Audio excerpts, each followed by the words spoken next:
నమస్తే, welcome to ఉన్నది ఉన్నట్టు.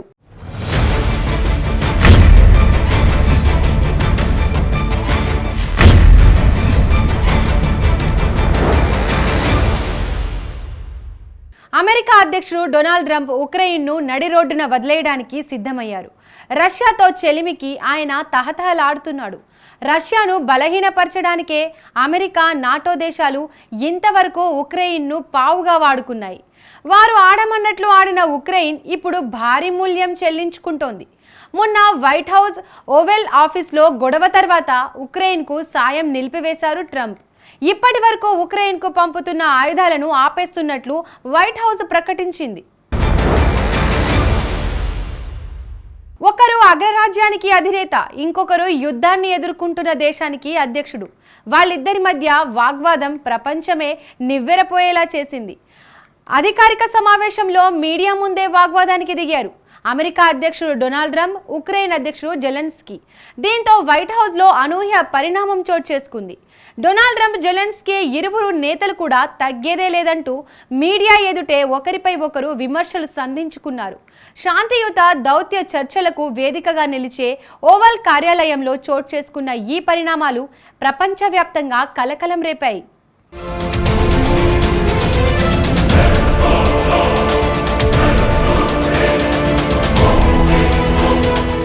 ఖనిజాల ఒప్పందమే ప్రధాన అజెండాగా డొనాల్డ్ ట్రంప్, జెలెన్స్కీ వైట్ హౌస్లో భేటీ అయ్యారు.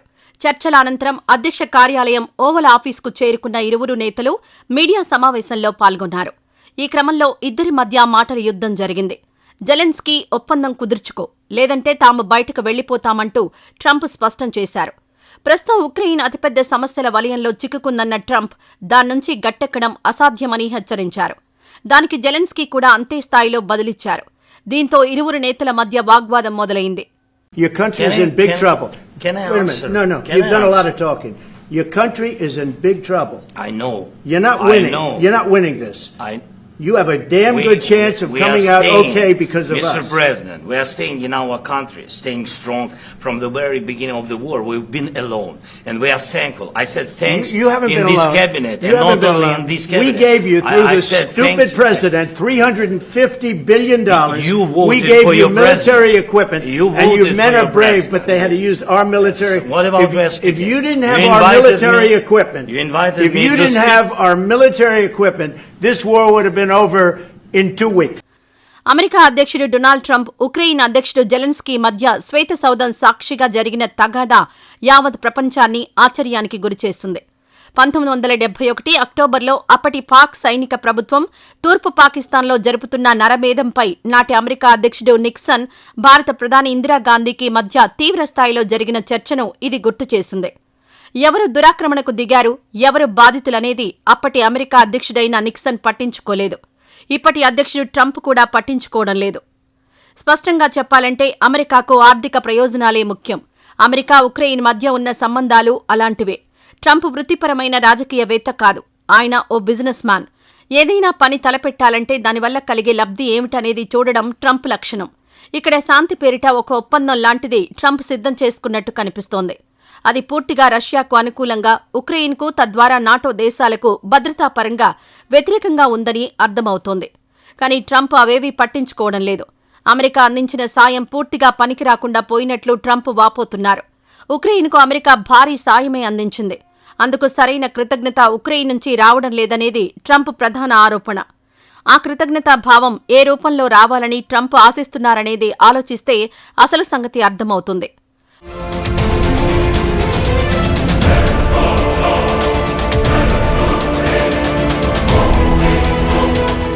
ఉక్రెయిన్లో ఉన్న ఖనిజ సంపదను, మరీ ముఖ్యంగా ఆధునిక సాంకేతికతకు కీలక వనరైన లిథియం గనులను అమెరికాకు అప్పగించాలనేది ట్రంప్ పంతం.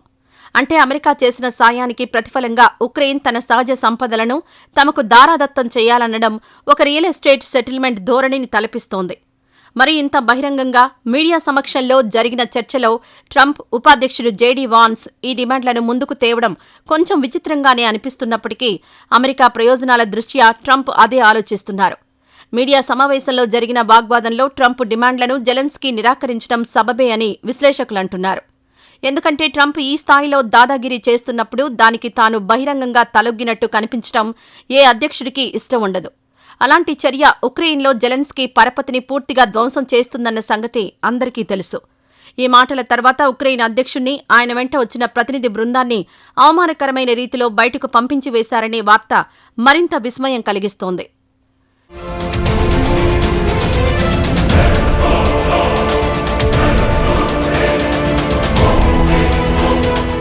యుద్ధ సాయం విషయంలో అమెరికా వెనక్కి తగ్గడం వల్ల అటు నాటోలోనూ లుకలుకలు బయలుదేరాయి.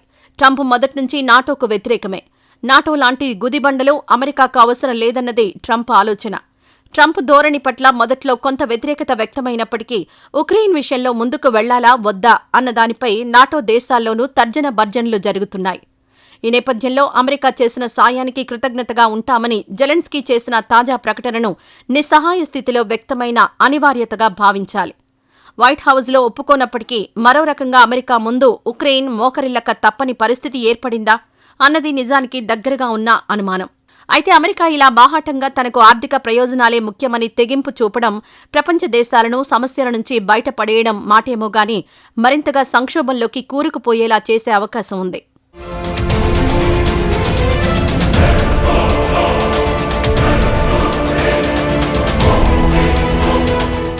ట్రంప్ మొదటి టర్మ్తోనే ఆయనేంటో అందరికీ అర్థమైంది. ఇక తాజాగా రెండో టర్మ్లో ఆయన జడలు విప్పి వికృత నాట్యం చేయడం ప్రారంభించారు. తెలిసిన దయ్యమేగా భయమెందుకులే అని అంతా అనుకున్నా ట్రంప్ తీరు మాత్రం అందరినీ భయపెడుతోంది. మిత్రుడని చూడకుండా టారిఫ్ అంశంపై మోడీని నోరు మెదపకుండా చేసిన ట్రంప్ జెలెన్స్కీని ఏకంగా మీడియా ముందే తిట్టడం పట్ల అంతర్జాతీయ స్థాయిలో విమర్శలు వ్యక్తమవుతున్నాయి.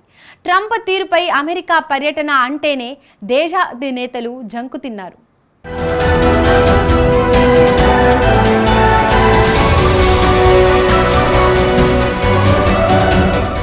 అమెరికా అధ్యక్షుడు డొనాల్డ్ ట్రంప్ నోరు అదుపులో పెట్టుకునే వ్యక్తి కాదు కనుక అదే లక్షణం ఉన్న ఉక్రెయిన్ అధ్యక్షుడు జెలెన్స్కీతో జరిగిన భేటీ చివరకు అలా ముగిసింది. బలమైన శత్రువుతో పోరాడుతున్న ఒక చిన్న దేశాధ్యక్షుడు యుద్ధం మధ్యలో ఉంటూ 3 ఏళ్లుగా తనకందుతున్న సాయం ప్రమాదంలో పడిన స్థితిలో కూడా ఇంతటి గుండె ధైర్యంతో అమెరికా అధ్యక్షుడిని ఎదిరించడం అందరికీ నచ్చింది. మీ దేశ విలువైన వనరుల్ని ఇస్తే తప్ప తన సాయం కొనసాగదని బ్లాక్మెయిల్ చేసిన అమెరికా అధ్యక్షుడు ఆ పనేదో చూసుకోకుండా తనను తప్పుపడుతూ తన ప్రత్యర్థిని ఆకాశానికి ఎత్తేస్తూ మాట్లాడడంతో ఉక్రెయిన్ అధ్యక్షుడికి ఉక్రోషం ఆగలేదు. 3 ఏళ్లుగా అండగా ఉంటూ వచ్చిన అమెరికా అర్ధాంతరంగా ఆయుధ సాయం నిలిపివేస్తే బలమైన శత్రువు చేతుల్లో మరింత నలిగిపోవాల్సి వస్తుందని జెలెన్స్కీకి తెలుసు. దీంతో పాటే అమెరికా అధ్యక్ష ఉపాధ్యక్షులు కట్టకట్టుకుని ఇలా ఎందుకు విరుచుకుపడుతున్నారో, హితవు ముసుగులో ఎందుకు తనను విలన్ను చేస్తున్నారో కూడా ఆయనకు తెలుసు. ఆయన $500 బిలియన్ ఆస్తులు అప్పగిస్తూ కూడా కుట్రలు సహించాల్సిన అవసరం లేదనుకున్నాడు జెలెన్స్కీ.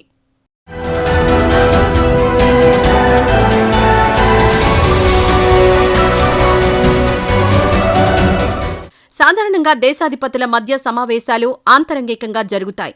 ఈ భేటీ వివరాలను తర్వాత సంయుక్త ప్రకటన ద్వారా ప్రపంచానికి తెలియజెబుతారు. కానీ తాజాగా ఉక్రెయిన్ అధ్యక్షుడు జెలెన్స్కీతో ట్రంప్ ఉపాధ్యక్షుడు జేడీ వాన్స్ బహిరంగంగానే సమావేశమయ్యారు. దేశాల పాత్రికేయుల ముందే వాగ్వాదానికి దిగారు. తమ దురుసు ధోరణితో జెలెన్స్కీని వైట్ హౌస్ నుంచి అర్ధాంతరంగా వెళ్లిపోయేలా చేశారు. ఇలాంటిది ఇంతకు మునిపెన్నడూ జరగలేదు. అయితే అమెరికా వైఖరిని ఎండగట్టడానికి జెలెన్స్కీ ఈ భేటీని ఉపయోగించుకున్నారని చెప్పాలి. రష్యాతో కాల్పుల విరమణకు ఒప్పుకోవాలని అమెరికా ఒత్తిడి చేస్తుంటే మొదట రష్యా ఆక్రమించిన ఉక్రెయిన్ భూభాగాలను తిరిగిచ్చేయాలని, అమెరికా తమకు బేషరతు మద్దతు ఇవ్వాలని, తమ భద్రతకు భరోసా కల్పించాలని జెలెన్స్కీ పట్టుపట్టారు.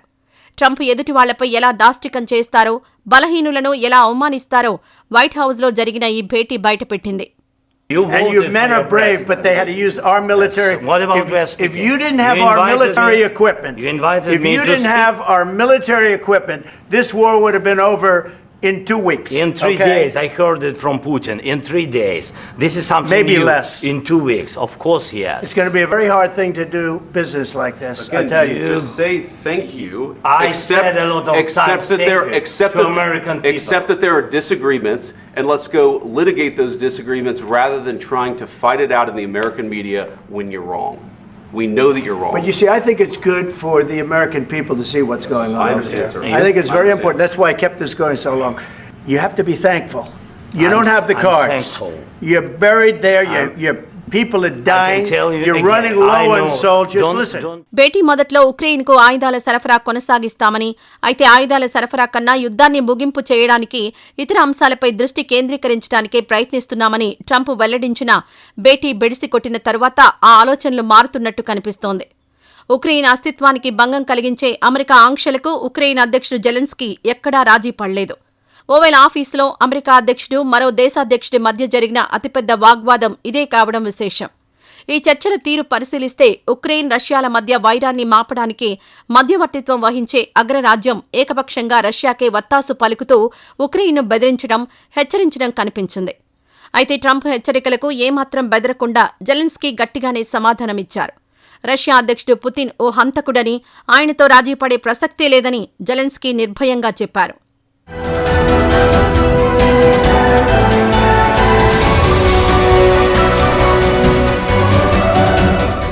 అయితే జెలెన్స్కీ వాదనకు అవకాశం సరిగ్గా ఇవ్వలేదు. ఆయనపై ఎదురు దాడి కనిపించింది. ఉక్రెయిన్కు అమెరికా చేసిన సాయానికి కూడా కృతజ్ఞతలు చెప్పడం లేదని జెలెన్స్కీపై అమెరికా నేతలు ఆక్షేపించారు. వాస్తవాలను పరిశీలిస్తే 2022 నుంచి రష్యాతో యుద్ధం మొదలైనప్పటి నుంచి ఉక్రెయిన్ అధ్యక్షుడు జెలెన్స్కీ అమెరికా తమకు సాయం చేస్తున్నందుకు కనీసం 33 సార్లైనా అమెరికాకు, ఇదివరకటి అధ్యక్షుడు జో బైడెన్కు కృతజ్ఞతలు తెలిపిన సంఘటనలున్నాయి.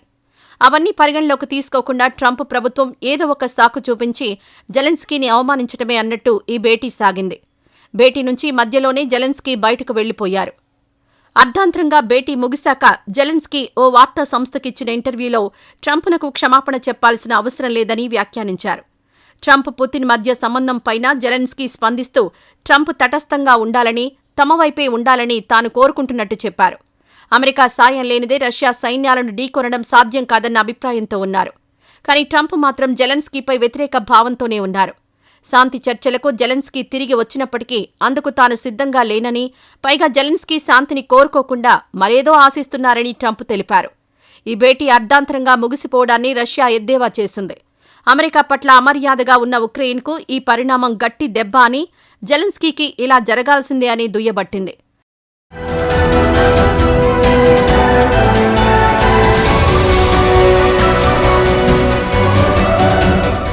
శుక్రవారం నాటి భేటీ తరువాత ఐరోపా దేశాల్లో ప్రకంపనలు కనిపించాయి. ఫ్రాన్స్, జర్మనీ, బ్రిటన్ తదితర ఐరోపా దేశాలు ఉక్రెయిన్కు తమ అండదండలను పునరుద్ఘాటించాయి. ఐరోపా దేశాలకు అమెరికాకు మధ్య కొనసాగుతున్న అట్లాంటిక్ కూటమి విషయంలో అమెరికా, రష్యా మైత్రి వల్ల వివాదాస్పద పరిస్థితి ఏర్పడవచ్చని, అందుకే ఐరోపా దేశాలన్నీ ఉక్రెయిన్కు మద్దతిచ్చే విషయంలో సమైక్యంగా, పటిష్టంగా ఉండాలని ఐరోపా యూనియన్ విదేశాంగ విధానం చీఫ్ కజా కల్లాస్ ఒక ప్రకటన విడుదల చేశారు. ఇప్పుడు స్వేచ్ఛా ప్రపంచానికి కొత్త నాయకత్వం అవసరమని ఆమె పిలుపునిచ్చారు. ఐరోపా యూనియన్ దీన్ని ఒక సవాలుగా తీసుకోవాలని హెచ్చరించారు. ఉక్రెయిన్పై యుద్ధం విషయంలో భవితవ్యంపై చర్చించడానికి లండన్లో ఐరోపా దేశాల నాయకులు సమావేశమవుతున్నారు. ఇదే విధంగా ప్రత్యేక ఐరోపా సదస్సు కూడా మార్చి 6న European council president Antonio Costa నేతృత్వంలో ఏర్పాటవుతోంది.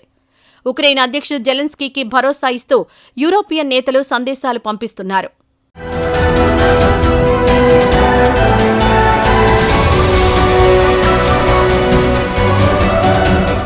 మీరు ఒంటరివారు కాదు, మీ వెంట మే ఉన్నాం అని పోలాండ్ ప్రధాని డొనాల్డ్ టస్క్, కెనడా ప్రధాని జస్టిన్ ట్రూడో, బ్రిటన్ ప్రధాని కెయిర్ స్టార్మర్ వెల్లడించారు. జర్మనీ, ఇటలీ, స్వీడన్, న్యూజిలాండ్ ఈ విధంగా ఐరోపా దేశాలన్నీ తమ ఎక్స్ ద్వారా సందేశాలు పంపించాయి.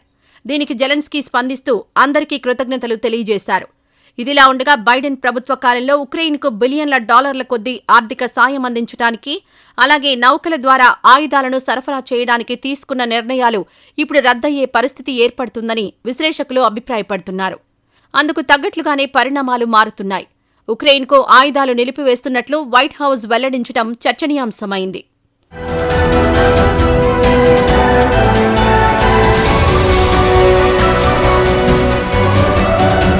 శ్వేత సౌధం ఓవల్ ఆఫీస్లో ట్రంప్, జెలెన్స్కీ మధ్య జరిగిన వాగ్వాదంపై ప్రతిపక్ష డెమోక్రాట్లు సహా ప్రపంచ దేశాలు స్పందించాయి. ట్రంప్ ఉపాధ్యక్షుడు జేడీ వాక్స్లు రష్యా అధ్యక్షుడు పుతిన్ చెప్పిన చెడు పనులను చేస్తున్నారని డెమోక్రాట్లు ఆరోపించారు. వారు పుతిన్ వైపే ఉన్నారని ఆక్షేపించారు. జెలెన్స్కీ ఒంటరి కాదని, తాము ఉక్రెయిన్తో కలిసి శాంతి కోసం పనిచేస్తామని ఐరోపా సమైక్య చీఫ్ ఉర్సులా వోన్ డెర్ లేయర్ తెలిపారు. మరి ఈ ఉదాంతం తర్వాత ఐరోపా నేర్చుకున్నదేంటి? ట్రంప్ తీరు పట్ల ప్రపంచ దేశాలు ఎలాంటి వైఖరిని అనుసరించాలి? Let's watch.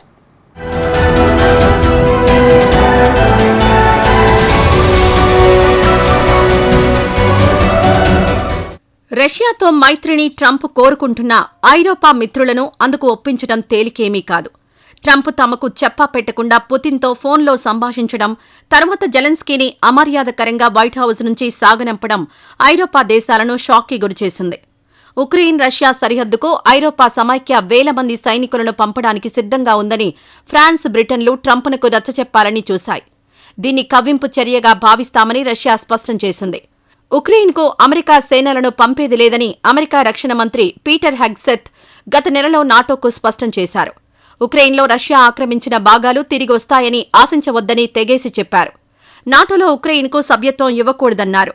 చైనాను అడ్డుకోవడమే అమెరికా ప్రధాన కర్తవ్యమని, ఐరోపా దేశాలు తమ రక్షణ బాధ్యత తామే చూసుకోవాలని అమెరికా ఉపాధ్యక్షుడు జేడీ వాన్స్ సైతం స్పష్టం చేశారు. ఈ నేపథ్యంలోనే ఉక్రెయిన్ సమస్యపై ఐరాస జనరల్ అసెంబ్లీలో భద్రతా మండలిలో రష్యాతో కలిసి అమెరికా ఓటు వేయడం అందరినీ దిగ్భ్రాంతిపరిచింది.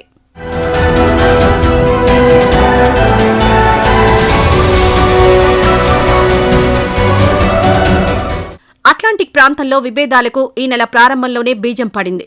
ట్రంప్ రష్యా అధ్యక్షుడు వ్లాదిమిర్ పుతిన్తో చర్చించారు. యుద్ధాన్ని ఆపేందుకు చర్చలు ప్రారంభిస్తామని తెలిపారు.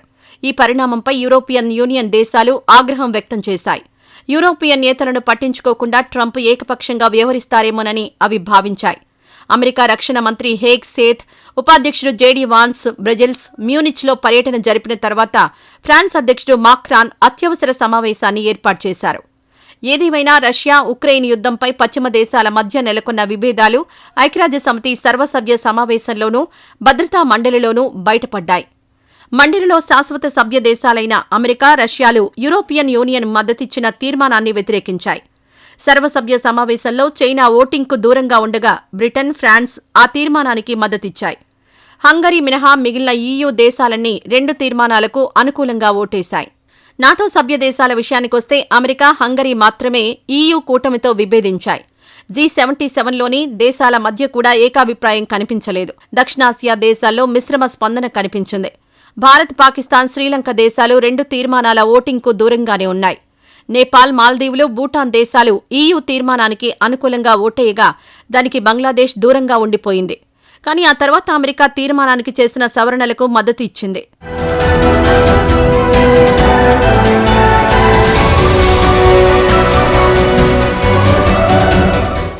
ఉక్రెయిన్ను రష్యాపైకి ఎగదోసిన అమెరికా ఇప్పుడు ఉన్నపళంగా తన వైఖరిని మార్చుకోవడం వెనుక భారీ కుట్రపూరిత వ్యూహాలున్నట్లు అంతర్జాతీయ రాజకీయ పరిణామాల విశ్లేషకులు అభిప్రాయపడ్డారు. అమెరికా మాజీ అధ్యక్షులు, డెమోక్రాటిక్ నేత బైడెన్ ఉక్రెయిన్ అధ్యక్షుడు జెలెన్స్కీని ప్రజాస్వామ్య పరిరక్షకుడిగా కీర్తించారు. రిపబ్లికన్ నేత, ప్రస్తుత అమెరికా అధ్యక్షుడు డొనాల్డ్ ట్రంప్ ఇప్పుడు G7 దేశాలను సైతం కాదని ఐరాసాలో రష్యాకు అనుకూలంగా నిలబడ్డారు. అయితే గాజాలో సామాన్య పౌరులపై అమానవీయ యుద్ధ నేరాలకు పాల్పడుతున్న ఇజ్రాయెల్కు నాడు బైడెన్ అండదండలందించగా నేడు ట్రంప్ మద్దతును కొనసాగిస్తున్నారు. అన్ని రకాల విదేశీ సాయాలకు చరమగీతం పాడిన ఇజ్రాయెల్కు మాత్రం అమెరికా సాయాన్ని ట్రంప్ కొనసాగిస్తున్నారు. మరోవైపు ఇన్నాళ్లు రష్యా వైఖరిపై నిప్పులు చెరుగుతూ జెలెన్స్కీని ఉసిగొల్పిన ఇదే అమెరికా ఇప్పుడు పుతిన్ ప్రభుత్వానికి మద్దతుగా నిలబడ్డం కేవలం నటన అని, దీని వెనుక చైనాను ఒంటరి చేయాలనే కుట్రపూరిత వ్యూహాలున్నాయని నిపుణులు పేర్కొంటున్నారు. ఒక దేశాధ్యక్షుడిని పిలిచి మరీ ఇలా అవమానించడంతో అమెరికా పరువు దిగజారిందని అమెరికా మీడియా వ్యాఖ్యానిస్తోంది. జెలెన్స్కీని నియంతగా, యుద్ధానికి ఆద్యుడిగా, దేశాన్ని ముంచేసిన దుందుడుకు నాయకుడిగా ట్రంప్ ఆదిలోనే జెలెన్స్కీని అభివర్ణించారు. పూర్తిగా పుతిన్ పరిభాషలోనే ఆ విమర్శలు సాగాయి. తద్వారా ఉక్రెయిన్లోని అరుదైన, విలువైన వనరులను అమెరికన్ కంపెనీలకు అప్పగించే ఒప్పందానికి ఆయన జెలెన్స్కీ మెడలు వంచి అమెరికా ఆయుధ సాయానికి ప్రతిఫలంగా అనేక రెట్లు దోచుకునే అవకాశం ఏర్పడింది. ట్రంప్ చేసిన ఒక వ్యాఖ్యను అందిపుచ్చుకొని రష్యా అధ్యక్షుడు పుతిన్ సైతం తన దేశంలోనూ విలువైన ఖనిజాలను తవ్వుకోవచ్చునని, ఉక్రెయిన్ నుంచి తాను ఆక్రమించుకున్న భూభాగాలను కూడా అందుకు ఇస్తానని ప్రతిపాదించారు. ఇది జెలెన్స్కీ మీద మరింత ఒత్తిడి పెంచింది. ఉక్రెయిన్ కులీనులు ఈ ఒప్పందాన్ని తీవ్రంగా వ్యతిరేకిస్తున్నారని, కేవలం వనరుల దోపిడీ తప్ప భవిష్యత్ భద్రత, సహకారం మీద అమెరికా నుంచి ఏ హామీ లేని ఈ ఒప్పందాన్ని జెలెన్స్కీ బలవంతంగా అంగీకరించాల్సి వచ్చిందని అందరికీ తెలుసు.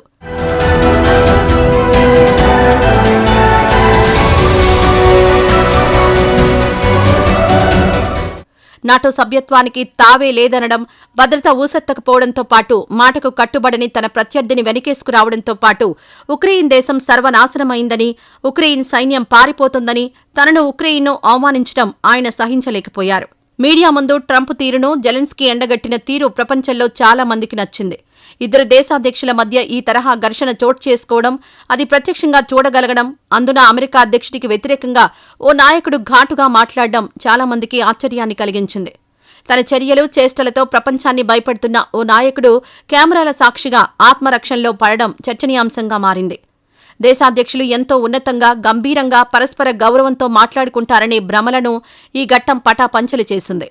వినయంగా తలూపకుండా మా దేశానికొచ్చి మమ్మల్నే అవమానిస్తావా అన్న రీతిలో అధ్యక్ష, ఉపాధ్యక్షులు రగిలిపోయారనడానికి అనంతర పరిణామాలే సాక్ష్యం.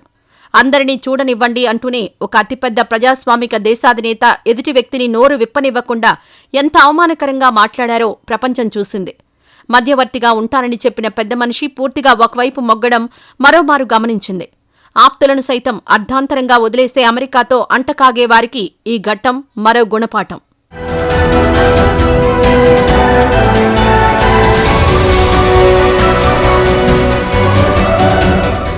ఇది ఇవాల్టి ఉన్నది ఉన్నట్టు. రేపది ఉన్నట్లో మళ్ళీ కలుసుకుందాం.